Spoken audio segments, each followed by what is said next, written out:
यदि पूर्णता को संपूर्णता को प्राप्त करना चाहते हो, यदि संपूर्णता को प्राप्त करना चाहते हो तो कहते हैं कि नाम संकीर्तन करो।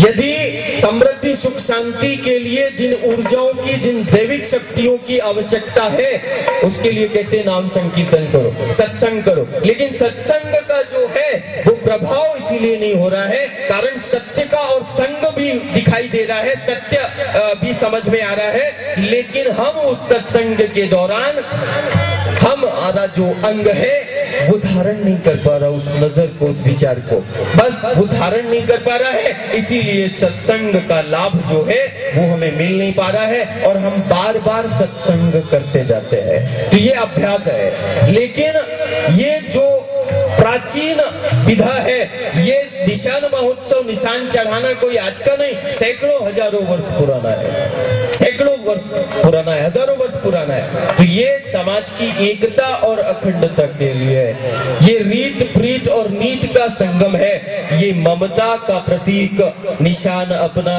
ये समता का प्रतीक है, ये क्षमता का प्रतीक है। और यदि ममता, समता और क्षमता का दर्शन हो, कहते हैं दर्शन एक आंतरिक प्रक्रिया है लेकिन प्रदर्शन बाह्य प्रक्रिया है।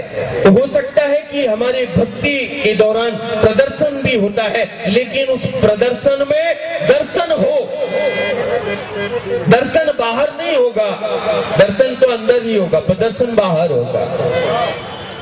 तुम मुझे देख रहे हो लेकिन जब ये नजर से नजर मिलेगी और जब मेरा विचार तुम्हारे अंदर जाएगा और मन को छुएगा तो निश्चित मान के चलना वो आदिशक्ति साक्षी है, तुझे इसी समय दर्शन होगा। लेकिन वो विचार तेरे अंदर जब प्रवेश होगा तो इसी पल, इसी समय तुझे आभास होगा। क्यों? कारण वो विचार जो है वो राम का है। और कहते हैं कि एक और कि हनुमत के हृदय में सीताराम विराजे हैं और कहते हैं कि अंगद के हृदय में राघवेंद्र सरकार के राम जी के चरण जो है रखिए। कहते हैं कि एक बार तो हनुमान जी चले गए लेकिन एक संवाद आता है कि कोई ये ना बोले कि सिर्फ एक ही है क्या, और नहीं है क्या दल में, कोई और शांति दूत बन के जाए, एक बार और समझाए। तो कहते हैं कि नहीं, सत्य है कि बार बार यदि हम एक को ही भेजेंगे तो ऐसा लगेगा कि इस जमात में सिर्फ एक ही है तो बहुत, तो कहते हैं अंगद को भेजते हैं, तुम जाओ। तो वो अंगद वो वहां उस सभा में, कहते रावण की सभा में पहुंचे, शांति दूत ऐसी प्रक्रिया थी लेकिन इतना अभूतपूर्व वहां पर जय घोष करके उन्होंने शंखनाद कर दिया जिसकी आज्ञा न जाने किसने दी। कहते हैं कि हनुमत को खोजने के लिए भेजा था, लंका जलाने के लिए नहीं। तो वास्तविक में शोध का विषय है कि वो हनुमत का जो स्वरूप दिख रहा है, राम जी ने ही लंका को जलाया है और राम जी ने ही रावण की उस सभा में अंगद के रूप में ये ऐलान कर दिया कि जो पैर को हिला दे राम जी ऐसे ही बगैर सीता को लिए वो अयोध्या वापस चले जाएंगे। इतने बड़ा विचार उन्होंने प्रस्फुटित कर दिया कि यदि मेरे पग को कोई हिला ले तो वो जो है राम जी अपनी सेना के साथ अयोध्या वापस हो जाएंगे। और वहां भी धुरंधर थे, एक से एक धुरंधर थे रावण की सभा में। कहते हैं कोई हिला तो नहीं पाया।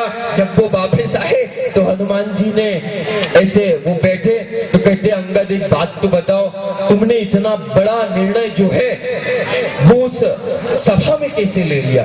उस निर्णय के पीछे, उस शंखनाद के पीछे जो तुमने शंखनाद किया उसके पीछे क्या आधार है? कारण बगैर आधार के तो तुम इतनी बड़ी घोषणा नहीं कर सकते हो। आधार होता है तब बोलेंगे, बगैर आधार के तो तुमने इतनी बड़ी चुनौती जो है उनको दे दी। इस चुनौती जो उनको दी इसके पीछे क्या आधार था?